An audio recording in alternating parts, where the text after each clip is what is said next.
Pastora Carla to share the word of the Lord.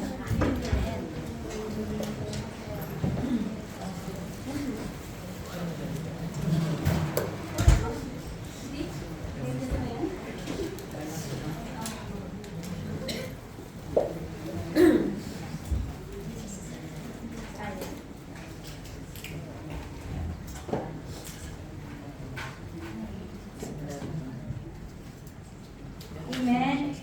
Magandang hapon po. Pakibati nga po ang ating mga kasama na magandang hapon. Masaya ba ang buhay? Amen. Masaya ang buhay pagdahay? Kristo. Praise the Lord. Sige nga, sige, ipatiin mo yung kakatabi mo sa likod, sa kanan, kaliwa, sa harap. Sige nga, patiin mo sila. Praise the Lord, praise the Lord. So, alam ko na na-enjoy natin yung presensya ng ating Panginoon. Amen? Kahit na yung ating mga instrument ay tatlo lang, but praise the Lord, ay pinaranas ng Panginoon yung Espiritu Santo niya, yung presensya niya sa bawat isa sa atin. Sige po, pwede po ba nating basahin ang ating verse or theme for today. Sabi po dun sa Proverbs 22 verse 6, sige po, tayo po ay magbasa. Train up a child in the way he should go, teaching him to seek God's wisdom and will for his abilities and talents. Even when he is old, he will not depart from it. Tapos sa Tagalog po, ituro sa bata ang daang dapat niyang lakaran, at hanggang sa paglaki, di niya ito malilimutan. Sige po, tayo po, pwede po bang tumayo ulit? At tayo po ay manalangin. Hallelujah Lord, Hallelujah Jesus, Hallelujah Panginoon, kami po ay nagpupuri at nagpapasalamat Lord sa hapong ito, Jesus. Salamat Lord sa presensya na ipinaranas mo, Panginoon, sa bawat isa sa amin, Panginoon.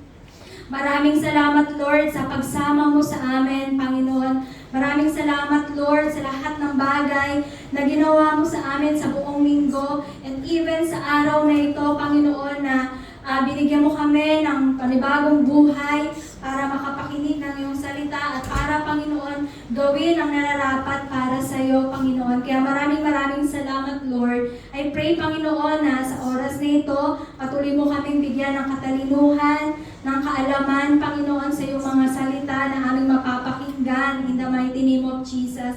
And even me, Lord, I pray na bigyan mo po ako ng wisdom, ng knowledge, Panginoon, upang maayos ko ma-deliver, Lord, kung ano, Panginoon, ang nais mo, Panginoon, sa bawat isa sa amin, O Jesus. Salamat po muli sa iyo ang kapurihan, ang kalwalatian, sa pangalan ni Jesus. Amen. Amen. So, sige po, ang ating pong pag-aaralan sa hapong ito ay Shaping the Next Generation. Shaping the Next Generation. Sige nga po, pakiulit. Shaping the Next Generation. So as part po ng ating introduction, sabi doon, ano po ba itong what does it mean? Yung binasa natin na verse sa hapong ito na sabi doon, nag-start siya sa train up. So ano bang ibig sabihin nun? Train up means, sa Hebrew po, sabi doon, shanak. Hindi po tiyanak ha? Shanak in the Bible, ibig sabihin, means to dedicate, initiate, or discipline a child in godly ways, setting them on the right path early in life. So wag mo na aking i-next ha. So sabi, meron po, i-share ko po dito yung two views po. Dalawang view ang gusto kong i-share sa hapong ito. Una po is yung biological view or ways, and pangalawa po yung spiritual view or spiritual ways. So para po sa akin, mahirap mag-share ng biological view. Kasi nga, hindi naman din talaga ako, from the word natin ngayon, hindi po ako, or hindi po kami yung nagpalaki sa aming anak. Amen? But thank God, dahil sa binigay niyang word, no, na nababasa natin, na nagkakaroon ako ng knowledge about sa pagpapalaki sa ating mga anak. Amen? Although na hindi pa kayo, wala pa kayong anak, meron naman kayong mga apo, meron naman kayong mga pamangkin. So, meron din mga bata dito sa ating church, di ba? So, and alam ko po na halos lahat dito, no? Ganun din siguro yung struggle. Yung struggle ba natin na gustuhin man natin na maging present sa lahat ng occasion, gustuhin man natin na maging hands-on tayo sa pag-aalaga, or gustuhin man natin na tayo mismo ang talagang maggabay sa kanila hanggang sa paglaki. Pero dahil sa kadahilanan na nandoon din yung natin na gusto rin natin sila na maging maayos, na lumaki, no? Yung future. Inaalala natin yung future natin sa kanila. And I believe na ang bawat isa sa atin dito, na yung ating mga anak ay napalaki ng maayos. Amen? Napalaki ng tama, hindi man tayo yung nag-alaga. Yung nag-alaga sa kanila, napalaki sila ng tama, napalaki sila ng responsable, di ba? Yung mga anak natin na hindi sila yung rebelde. Tama po ba? So kaya dapat din natin sinasama sa prayer yung mga taong ginagamit ng Lord para mag-alaga sa ating mga anak. Amen? So hindi lang din yun. Meron din, di ba, tayo bilang malayo sa ating mga anak, ginagamit din ng Lord yung social media, di ba? Yung mga messenger, mga botin, lahat ng ways para ma-reach natin yung ating mga anak, para mag-guide natin through doon sa mga ways na yun, through the social media, or through yung mga messenger, yung social botin, di ba, nagiging way din yun para makausap natin sila at para mag-guide din natin sila into right path. Amen? Nag-aanog din ba kayo na ito dapat yung gawin mo, anak, ganyan. So, amen? Praise the Lord. So, meron po akong nabasa na article, sabi doon, how to understand yung millennials and Gen Z. Gen Z generation, naririnig niyo yun ng mga millennials. Yung mga millennials daw po, ito po yung mga pinanganak between 1980. O, so sinong 80s dyan? So, mga millennial tayo. Pasok na tayo sa millennial. Yung mga 1970, yung mga old na talaga sila. Old na sorry. Hindi na sila makasakay, di ba? Hindi na sila makasakay. So, mga generation ngayon. So, sila daw po yung tinatawag na millennials and Gen Z. At ngayon, yung mga katawagan ngayon, no, nabasa ko pa, ang mga from 2025 onwards daw, ang mga generation na ay beta. No? Pa-high-tech ng pa-high-tech, ano pa kaya yung sa susunod na generation? So sabi po sa article, you can learn a lot about generation by looking at the generation of parents that raised them. Leading ko po, no, na you can learn a lot about the generation by looking at the generation of parents that raised them. Yung values, yung behavior, yung mindset ng isang bata, sinishape yan ng mga magulang. Tama? Tama po, yung mga magulang na nakaranas ng pagpapalaki sa kanilang anak, yung mga behavior ng bata, ito yung nagsishape, inuhubog yan ng kanilang magulang. Kaya madalas na sinasalamin ng anak. Diba? Yung mga anak kung anong klaseng magulang ang nagpalaki sa kanila. Tama ba? Sabi nga may kasabihan ako, ano yung puno? Siya yung bunga. So kung ano nakikita mo, na sabi, parang minsan na sinasabi mo, kaya pala mabait yung batang yan. Kasi mabait din yung magulang or mabait din yung pagtuturo ng magulang. No? Yung pagtuturo ba ng mga magulang. So, amen po. So, kaya po tayo mga magulang, so sino po dito yung mga magulang? Halos lahat po tayo. So, yung mga gusto maging magulang. Sino ba yung gusto maging magulang? Amen? Oh, praise the Lord. So, yung mga gusto maging magulang, careful na yan, i-design nyo yan. So, ayun po, tayo po ay meron dapat malaking role. Amen? Dapat meron nagpi-play tayo ng major role sa ating mga anak. Yung paghubog ng personality natin, ilang nila, yung paghubog ng kanilang attitude, yung kanilang value, o kahit ano pa. Yun, so tayo yung merong malaking parte, malaking role. Tama nga naman talaga. No? Sino pa ba yung magdidisiplina sa kanila? Sino pa ba yung magtuturo sa kanila? Kundi tayo mga magulang. O alam nyo na, yung mga gusto maging magulang, tayo dapat yung magiging role sa atin. Malaki yung part natin sa ating mga anak. Kasi kung ano yung kinalakihan ng environment, di ba? Makikita mo, nadadala rin nila yon hanggang pagtanda. Tama po? Kung ano yung, tayo, bawat isa sa atin, ano ba yung kinalakihan nating environment at hanggang ngayon, nadadala natin. Amen? Na katulad, like for example, sa atin nga, no, na yung paglaki, ano ba yung ginawang pag-shape or paghuhubog sa atin ng mga magulang? Ano ba yung ginawa sa atin? Para tayo maging malaking ganito. Tinuha ba tayo ng mga bad moral, yung mga bad attitudes? Di ba hindi naman tayo tinuturuan ng ating mga magulang na ganyan? Kaya tayo naging ganito is because ganun yung pagtuturo sa atin ng ating mga magulang ay tama. Bagamat no, may mga pagkakataon na yung, alam niyo yun, may mga bad family background.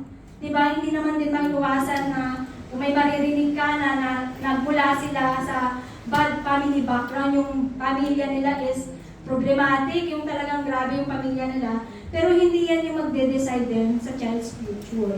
Tama, yung bad family background. Kasi ano ba yung magde-decide na yung makakapagpabago sa kanilang buhay is yung support mo. Support ng magulang. Ayun yung gusto ng ating mga anak. Amen? Yung support mo lang ba? Yung alam niya na nandyan ka, alam niya na sumusuporta ka sa lahat ng gagawin niya. So, ayun po yung makakapag-change ng kanilang buhay.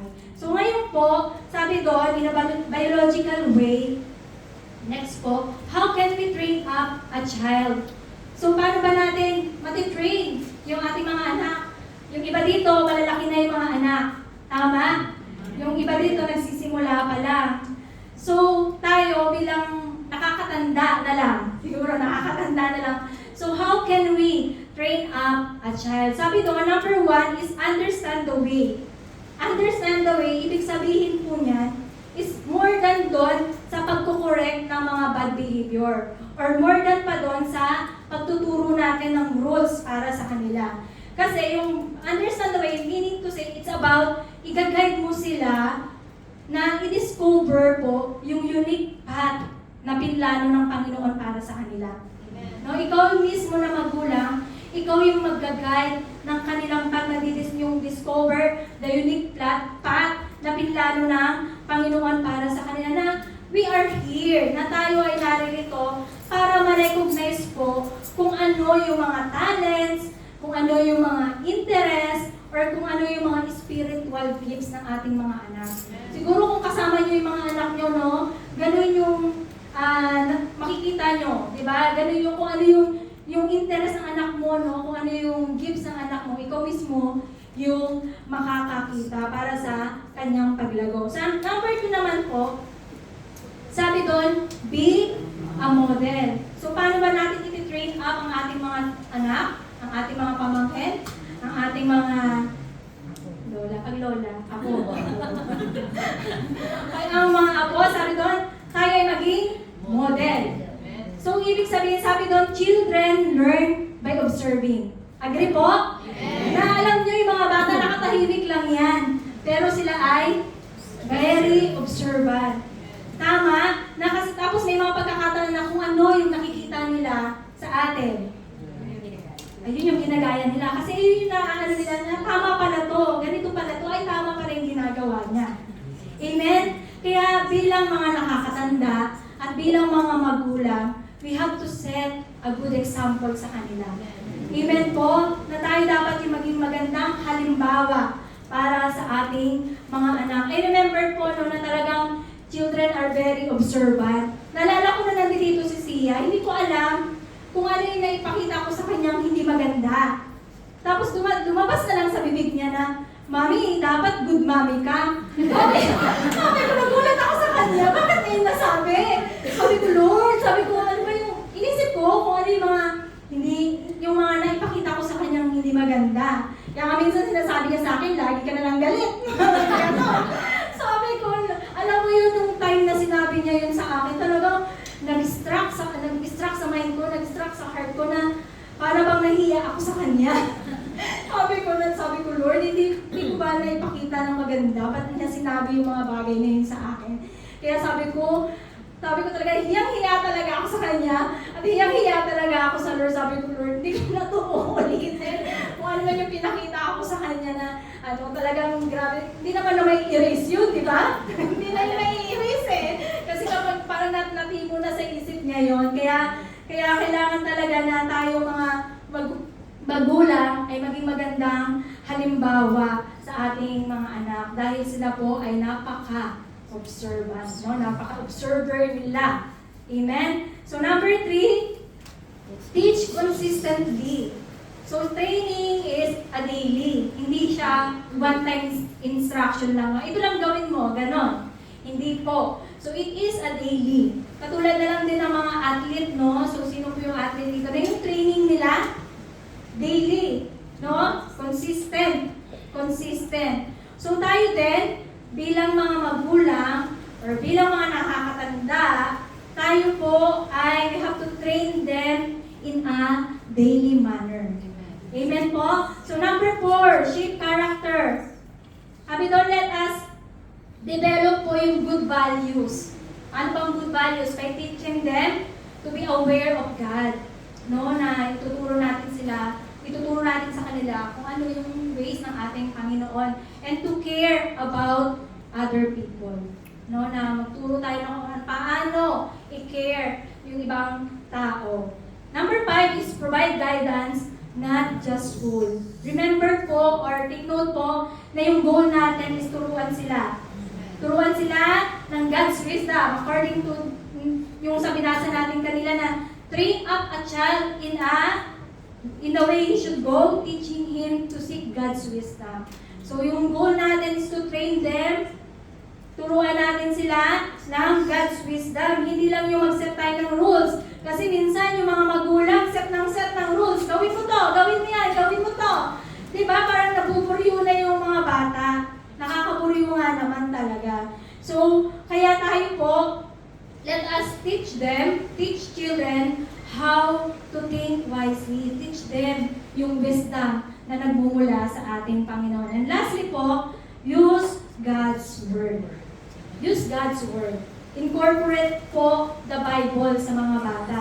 Katulad na lang ng yung babasahan mo siya ng mga story, yung mga storytelling, mag-story sa Bible, or yung pagpapanood natin ng mga ng mga videos or mga movies sa YouTube or sa lahat na about sa Bible, about sa salita ng ating Panginoon. And maaari lang din na i-include natin sila, no? Hindi lang tayo mag-pray, sama natin sila sa pag-pray, yung daily prayers. Amen po? Amen. So ayun po yung biological view. Ngayon naman po, let us proceed po sa spiritual view. Yung spiritual view po, hindi lang po ito specifically sa mga kabataan, para din po ito sa ating lahat. Amen po? Para sa umahawak ng mga cell groups. So sino po yung mahawak ng mga cell groups? They are called spiritual parents. So, doon po tayo sa 2 Timothy. Ang pag-aaralan po natin is about kay Paul and Timothy. So, basahin po natin. In 2 Timothy verses 1 to 12, Paul, an apostle of Jesus Christ, by the will of God, according to the promise of life, which is in Jesus Christ Jesus, to Timothy, a beloved son, grace and mercy and peace from God the Father and Christ Jesus our Lord. Next. I thank God, whom I serve with a pure conscience, as my forefathers did, as without ceasing I remember you in my prayers night and day, greatly desiring to see you, being mindful of your tears, that I may be filled with joy when I call to remembrance the genuine faith that is in you, which dwell first in your grandmother Lois and your mother persuaded is in you also. Therefore, I remind you to stir up the gifts of God, which is in you through the laying on of my hands. For God has not given us a spirit of fear, but of power and of love and of a sound mind. Therefore, do not be ashamed of the testimony of our Lord, nor of me his prisoner, but share with me in the sufferings for the gospel according to the power of God, who has saved us and called us with a holy calling, not according to our works, but according to his own purpose and grace, which was given to us in Christ Jesus before the time began, but has now been revealed by the appearing of our Savior Jesus Christ, who has abolished death and brought life and immortality to light through the gospel. Last, to which I was appointed a preacher, an apostle, and a teacher of the Gentiles. For this reason I also suffer these things. Nevertheless, I am not ashamed, for I know whom I have believed, and I am persuaded that he is able to keep what I have committed to him until that day. So, sino po ba si Timothy and Paul? And paano ba natin ma-apply ito in a spiritual view? Or in our spiritual na pamumuhay. So, sino po ba si Paul? And sino po ba siya? Sa iba, kilala si Timothy, kilala si Paul. So, sino po ba? Next po, who is Timothy? He is Paul and Timothy. Si Paul po and Timothy were key figures in the early Christian church. Sabi doon, embodying a premier mentor-protege. Ibig sabihin yung mentor-discipleship. Ganon, yung relationship. So, meron silang good relationship as a mentor and as a disciple. Paul, the apostle, was a pioneering missionary, while Timothy was his trusted younger companion, often called his son in the faith. They worked together to spread the gospel, with Timothy serving as Paul's representative to various churches. So sila po ay si Paul and Timothy. Tandem po yan sa itong New Testament. So next po, paano po ba natin, before so how can you train up a child? So ngayon po, what are the ways to shape the next generation? Paano po ba natin, ano ba yung mga ways para ma-shape natin yung next generation?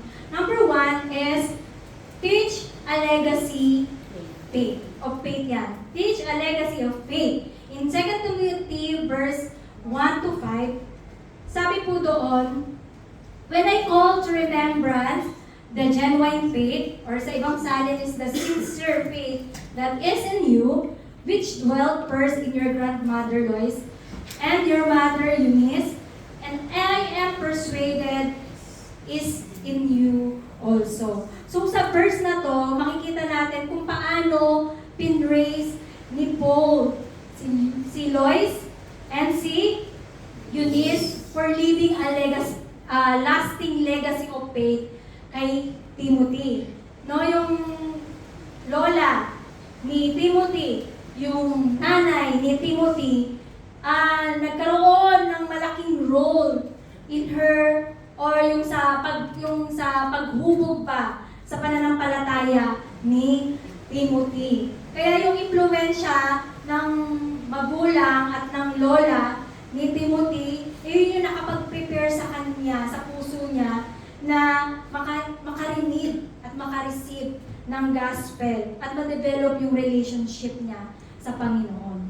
Amen po? So sa atin po, hindi pa naguli ang lahat. Tama? Hindi pa naguli ang lahat na kahit na bago pa tayo sa pananampalataya or kahit na invite tayo ngayon, nung hindi pa huli ang lahat, hindi yan makakahinder para hindi natin ma-share yung pananampalataya natin sa bago. Amen? Sa ating mga hinahawakan. Hindi pa yan huli para ma-share yung ating pananampalataya sa kanila. Kasi alam niyo po, di ba, na ano nyo na talaga na in these days, na talagang kung ano yung paniniwalaan mo. Tama? Alam mo yung sistemang AI na yan, parang hindi talaga siya maganda. Tama? Kasi hindi mo na alam kung ano ang tama na pinapakita ng social media.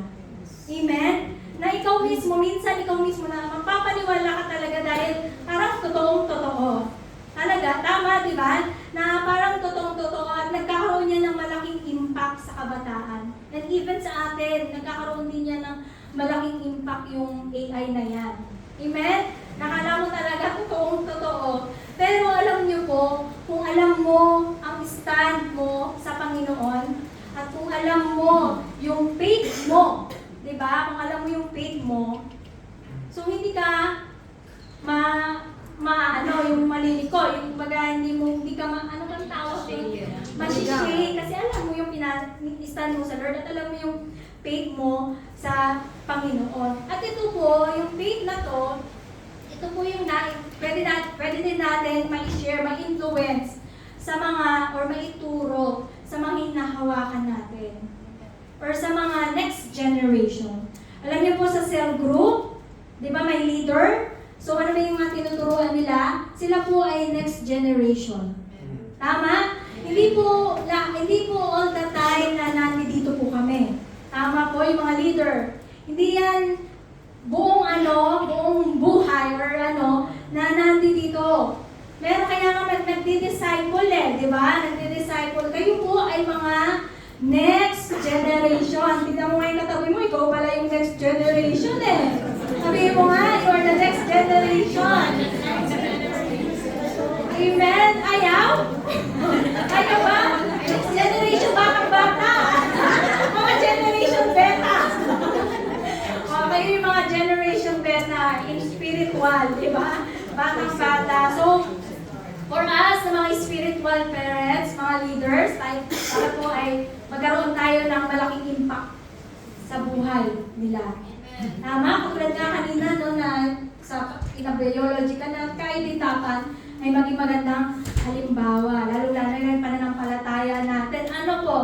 Na let us make an impact through sharing what Jesus did for you, kung ano yung faith, or yung through sharing His Word. Amen po? So that you have to teach them consistently. Yung faith na kahit anong sitwasyon ay hindi matitinag. Sabi po doon sa Deuteronomy 6 verse 6 to 7, "And these words which I command you today shall be in your heart. You shall teach them diligently to your children, and shall talk of them when you sit in your house, when you walk by the way, when you lie down, and when you rise up." Ibig sabihin lang, ituro natin, kahit anong gawin natin, kahit saan man tayo magpunta, ituro natin ang salita ng ating Panginoon. Dahil, sabi po doon, next po, God wants us to leave the next generation a legacy of faith. Ano daw po ang gusto ng Panginoon? To leave the next generation a legacy of faith. Gusto po ba natin yon? Na yung faith natin, ipamana natin sa kanila. No, yung faith na hindi nasishake, ha? Yung faith na talagang strong faith, yung genuine faith, yung sincere faith. Sabi doon, a good man leaves an inheritance to his children. In Proverbs 13 verse 22. So, your influence of faith matters. So, next po, number 2, remove fear, build courage. In 2 Timothy, sa 2 Timothy lang po tayo tatakbo.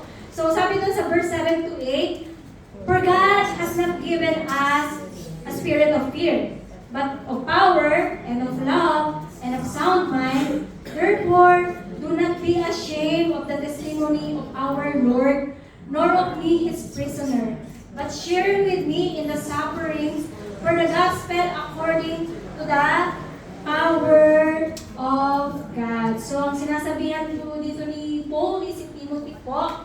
Nagsasalita po dito si Paul. So, sabi doon kay Timothy, yung context kasi, yung fear siguro na sinasabi dito ni Paul kay Timothy is yung feeling na likely na struggle siya sa feelings of inadequacy. Yung kakulangan. Or yung kasi si Timothy, di ba, kung babasahin niyo po yun, si Timothy, siya po ay bata pa lang. Bata, na siguro may nandoon yung takot niya na kapag nag-share siya ng salita ng Lord, baka hindi siya pakinggan, no? Na baka mali ang sabi ko. May mga pagkakataon na gano'n, para lang po sa akin yan. Or perhaps siya po ay weak, and minsan nahihiya. Kasi bilang bata talaga, nandoon yung hiya. Amen? Bilang nung tayo ay bata sa pananampalataya, talagang nahihiya tayo mag-share, tama po, nahihiya tayo mag-testify, yung mga ganong pagkakataon. So siguro, ganun din yung napipili Timothy, especially si Paul po ay during that time ay nakakulong. So yung mentor niya nakakulong. So siya yung binigyan ng na mag-share, di ba? So paano ba, how Paul removed Timothy's fear and build his courage. Paano ba pinalakas ni Paul si Timothy or inalis yung takot niya kay Timothy? Number 1, reminded him of a sincere faith and heritage. Ibig sabihin na si Paul, ni-remind niya si Timothy na yung sincere faith niya, that he has a sincere faith. No, sabi nga doon, nung sa ating pinasa nasa pamuhay niya mula pa sa kanununuan niyang si grandma, yung grandma niyang si Lois, and yung nanay niyang si Denise. So, ni-remind siya na yung pananampalataya mo. No, ano na yung pananampalataya mo. And, ni-remind din siya na he was called by God. Tinawag ka ng Panginoon para sa kanyang ministeryo. At yung ministeryo na yan, hindi yan mapuput in vain. No? Kapag ginawa mo ang part mo, hindi yan mapuput in vain. Amen? Magpapatuloy ang ministry na ipinagkaloob sa iyo ng ating Panginoon. So number 2, redefine fear as not being from God. Kanina, nabanggit ng ating worship leader na yung fear. No, does not comes from the Lord. Amen? Na yung takot, ito po ay hindi nagmumula sa ating Panginoon. Na kapag tayo ay natatakot, hindi po ito nagmumula sa ating Panginoon. Amen? So number 3, provided a framework for courage. Ano po yun? Yung power, yung love, yung sound mind. Doon din po sa ating pinasa, no, na yung power, yung provide niya yung framework of courage kay Timothy, na yung power, na meron siyang divine strength. Diba? Na you have a divine strength na nagmumula sa Espiritu ng ating Panginoon, from the Holy Spirit, para makastand firm ka ano man yung ng kaaway sa'yo, at para ma-endure mo rin yung opposition, no?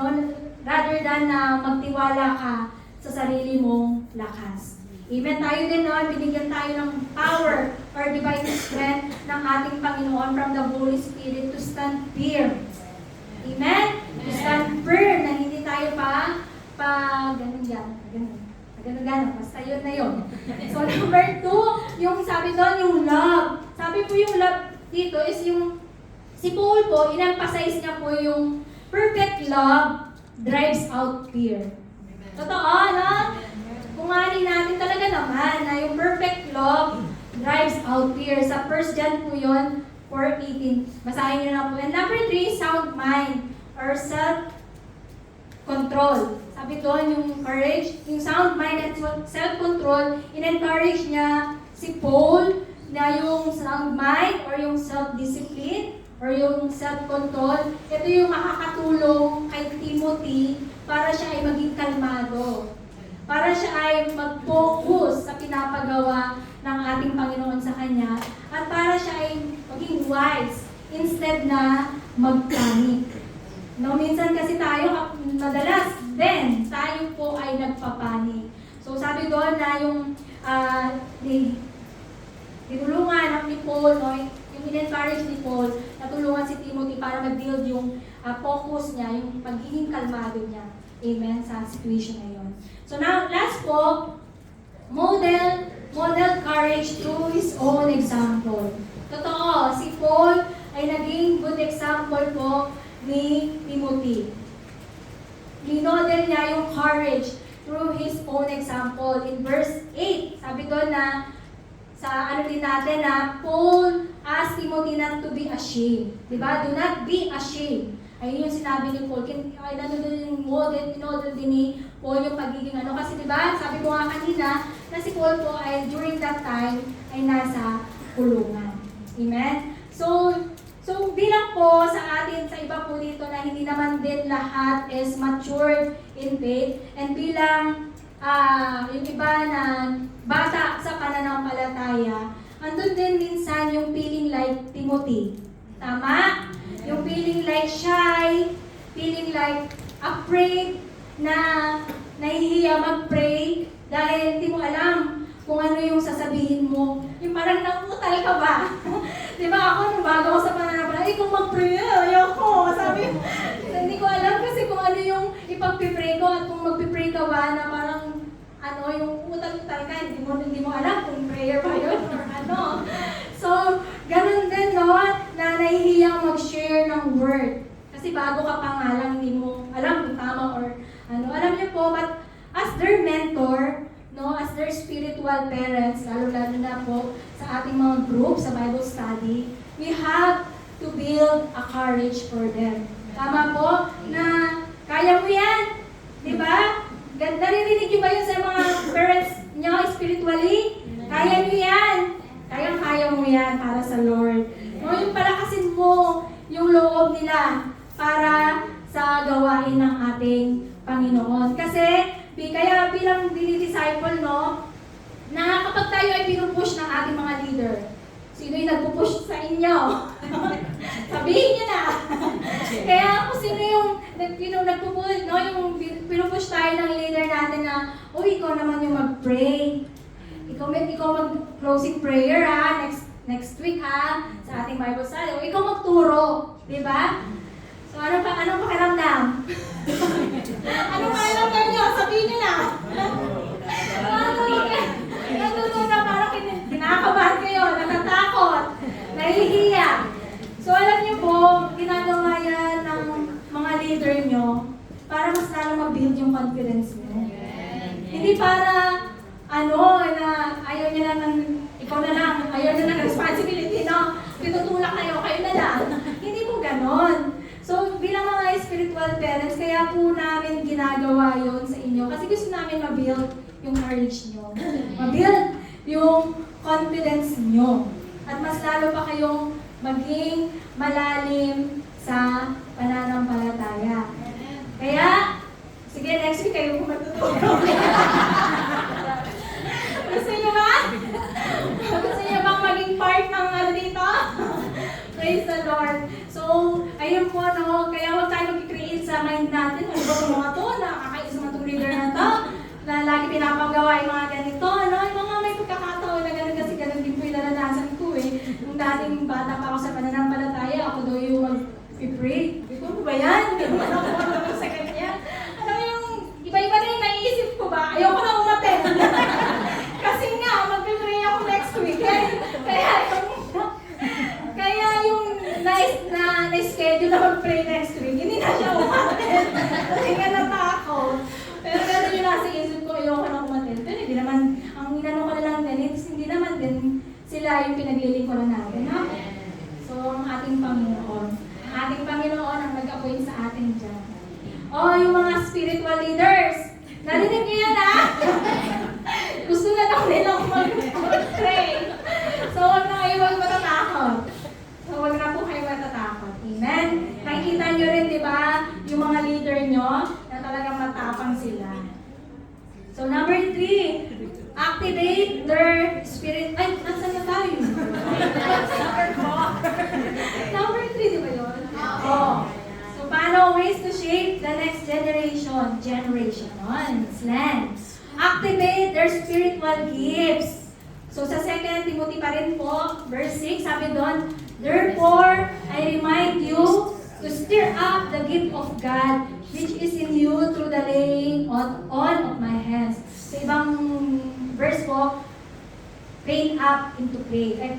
Pan into pray. Diba? Pan into pray. Yung spirit, yung gift of God. So, si Paul po dito, in-urge niya si Timothy na hindi maging dormant or hindi maging useless yung gift na meron siya.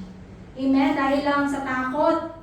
Dahil lang sa takot, yung gift na binigay sa'yo ng Lord is magiging dormant, yung magiging useless, hindi mo papagamit, ikikip mo na lang. So si Timothy, gano'n, si Paul, gano'n yung i-urge niya si Timothy na hindi maging dormant yung gifts na binigay sa kanya ng Lord. So tayo, bilang mga makakatanda, so i-ano ko po, mga spiritual parents, mga mentor, mga leaders, let us help po yung young believers na i-discover po nila yung God-given abilities para sa service ng ating Panginoon. Amen. Yung service ng ating Panginoon lumalawak. So kailangan din na meron din na yung mag-audition. Siyempre kailangan din ng mas marami pang manggagawa. Amen? Kaya nga nire-remind din tayo dito na to stir up the gift of God which is in you. So ano ba yung gift na meron ka? Ipagamit mo yan sa Panginoon. Kaya wag mong sasabihin din sa leader mo na yung pinupush ka pa rin. No? Pagamit mo yan sa Panginoon, wag mo yan itago. Tama? Wag mo yan itago. Na talagang wag kayo mapuriyo sa mga spiritual leaders nyo, ha?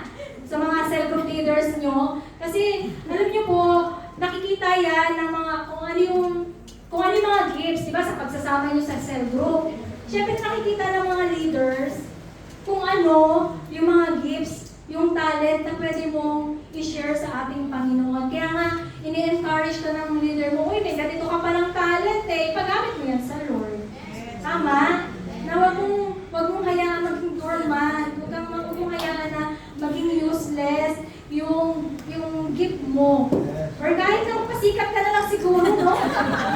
Mag-volunteer ka na lang, ito yung gift ko. Para hindi mahirapan ang leader mo. Kasi kung ipupush ka pa, di ba, siguro ikaw na lang yung mag-volunteer na, ay ako, marunong ako kumanta. O sige, ganun na lang yung gawin. Mag-volunteer ka na lang. Amen po? And para din sa mga kabataan sa ngayon, no, nakikita natin na talagang grabe yung nagagawa ng social media, nagagawa ng gadgets. Amen? Nagagawa ng gadgets sa buhay ng mga kabataan. Siguro, ito na po yung time, no, para sa ating mga parents or sa mga nag-aalaga na alam natin yung gifts ng ating mga anak. Siguro ito na rin yung time na i-push natin yung mga anak natin kung ano yung gifts na So, instead na mag-ano siya sa, sa mga worldly or sa mga gadgets, siguro ito na rin yung time na para hasain natin kung ano yung gifts na meron ang ating mga anak. Di ba? Yung lalo-lalo na ngayon, ang daming yung mga kabataan, ang dami ng mga gifts. Ang galing kong sumayaw. Di ba? Sa mga TikTok, si Sia, grabe yun. Grabe talaga mo sumayaw sa TikTok. Yung sinend sa akin ng sister-in-law ko yung video niya sa TikTok, para siyang hindi bata. Kasi, nakita ko yun, na-shock po ako. Na-shock, nalungkot ako, tapos sabi ko sa kanya, alam mo ba ang ginagawa mo? Kasi talagang grabe po yung influensya ng TikTok sa kanya. Meron na nga siyang account ata na TikTok. Kasi grabe, sabi ko gano'n, talagang nasaktan ako nung nakita ko. Sabi ko, hindi yan para sa Lord. Sabihan ko siya ng gano'n. Kasi grabe yung tsura niya doon. Para siyang matanda na. So let's po, number 4, invest in prayer. In 2 Timothy 1 verses 3 to 4, sabi po doon, I thank God whom I serve with a pure conscience, as my forefathers did, as without ceasing I remember you in my prayers night and day, greatly desiring to see you, being mindful of your tears, that I may be filled with joy. I-highlight ko po, as without ceasing I remember you in my prayers night and day. Alam niyo po, yung ating mga spiritual parents ko, malaki po ang naging impact niya sa ating buhay. Honestly po, ako po, may spiritual parents ako, way back dun sa Pilipinas, malaki yung naging influensya niya sa aking buhay. Malaki yung naging impact niya sa paglakad ko sa ating Panginoon. Amen sa paglago. Bakit? Bakit nagkaroon ng malaking impact? Nagkaroon dahil she invests in prayer. Nag-invest siya sa panalangin. Alam niyo po na tayo po, no, yung mga ma-attend sa cell group, yung ating po mga spiritual parents, hindi po tayo sinusukuan sa panalangin. Alam niyo po ba yun? Na hindi kayo sinusukuan sa panalangin. Na kahit na nasasaktan ba yung leader mo, no? Sakit-sakit na lang pinapakita mo sa akin eh. Di ba? Na hindi ka ma-attend eh. Yung grabe yung ano mo sa akin eh. Pero alam niyo po, ang ginagawa ng ating mga spiritual parents, nananalangin yan sa inyo. Hindi kayo sinusukuan. Nasasaktan yan kapag nakikita niya kung ano yung nangyayari sa inyo. But still, hindi sila nag-stop na manalangin para sa inyo. So, niluluhod nila kayo sa panalangin. Sabi doon, no? Hindi si Paul, hindi siya nag-stop na i-remember si Timothy na ipag-pray siya day and night and day. So, ganun din yung ginagawa ng ating mga spiritual parents. And even I know, maging siguro yung ating mga magulang, no, na hindi rin tayo sinusukuan sa ating sa panalangin. Kasi 'di ba, kapag ang panalangin ay kumikilos, no, prayer works. Tama? Na hindi naman napuput in vain yung panalangin natin para sa kanila. Amen po. Na paano ba? Sabi doon, how to shape the next generation, we should invest in prayer. Na kahit hindi mo pa nakikita yung panalangin mo sa ngayon, but sabi doon, no, slowly kumikilos ang ating Panginoon. Na kahit na tagal-tagal mo na siyang pinagpipray na, Lord, baguhin mo naman siya. Pero ikaw yung binago mo habang nagpipray. Pero alam niyo po na talagang huwag mo siyang tigilan. Hanggang hindi mo nakikita yung ano niya, yung pagbabago niya, or yung hindi mo nakikita yung talagang bunga ng panalangin. So we have to invest in prayer. So number 5, last, nurture trust in Christ. Sabi doon sa verses 1 to 2, for this reason, I also suffer these things. Nevertheless, I am not ashamed, for I know whom I have believed, and am persuaded that He is able to keep what I have committed to Him until that day. So, ibig sabihin na i-ano natin sila, no? Yung ituruan natin yung mga next generation or yung ating mga hinahawakan na fully trust, no?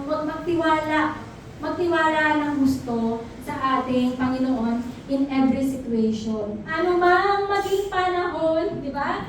Ano mang sitwasyon, ano mang pagkakataon, so turuan natin sila na magtiwala sa ating Panginoon. So, how to nurture this trust? Sabi po doon, meron pong 4. Commit your life. Ibig sabihin na fully. Next po, commit your life fully sa ating Panginoon. Na yung trust natin, ibig sabihin na you have to putting your full weight down sa ating Panginoon. Amen? I-abandon natin yung sarili nating pagtitiwala, kundi yung magtiwala tayo ng lubusan sa ating Panginoon.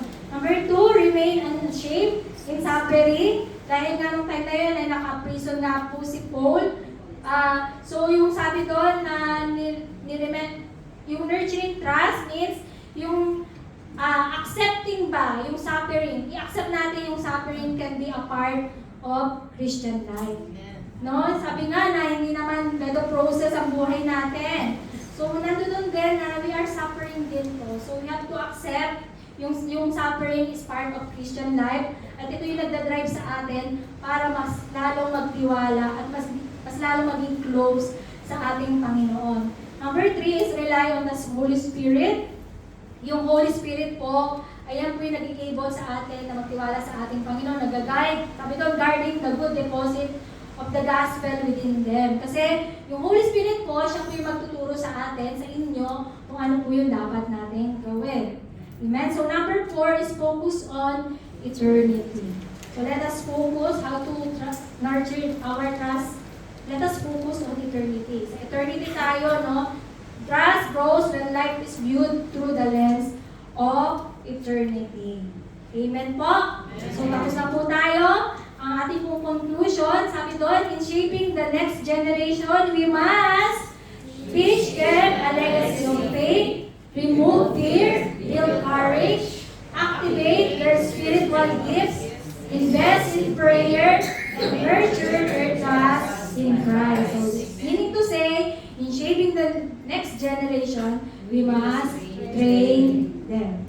Amen? Ngayon pa lamang, i-train na natin sila. Amen? Can we just thank the Lord? Sige nga po tayo. Isipin natin, let us think about yung mga godly moms natin, yung mga mentors natin, or yung mga leaders, spiritual leaders, na nag-shape sa ating buhay. Pipikit po tayo kung sino po yung nagkaroon ng malaking impact sa iyo, bakit ka nandito, bakit ganito yung pananampalataya mo. Let us think about them. No? Sabi nga doon yung ating mga godly moms, yung ating mga mentors, yung spiritual leaders, who have shaped the lives na yung buhay natin through yung pag-invest nila sa panalangin, through doon sa pag-encourage nila sa atin, through exhortation, through yung sa pananampalataya at pagiging magandang halimbawa na sa atin. Nagkaroon sila ng malaking impact sa buhay natin. So, think of someone whose investment in your life impacted you. And it still affects you today. So, who is speaking into your life today? We are who we are because of the people who invested in us. And let us pray for them. Let us thank the Lord for their life. Dahil sila yung ginamit ng Panginoon para tayo ay naririto sa presensya niya. Hallelujah, Lord. Bibigyan ko po kayo ng minute. You pray for them. Bless them. Hallelujah. Sabihin mo yung pangalan niya sa ating Panginoon right now. Hallelujah, Jesus. Hallelujah, Lord. Hallelujah, Jesus. Panginoon, kami po ay nagpupuri at nagpapasalamat, Lord, sa hapong ito. We remember, Panginoon, yung mga taong ginamit mo para kami ay maghubog ng ganito, Panginoon, yung aming pananampalataya, Dear God. Remember them, Panginoon. And continually, Lord, bless them, Panginoon, na patuloy silang magamit pa into the next generation, Father God. And us also, Panginoon, we desire, Panginoon, na magpagamit din, Panginoon, in the mighty name of Jesus. In the mighty name of Jesus. Para kami yung maging, Lord, I pray na guide us para maging magandang halimbawa kami, Panginoon, sa mga kabataan, sa aming mga hinahawakan, Panginoon.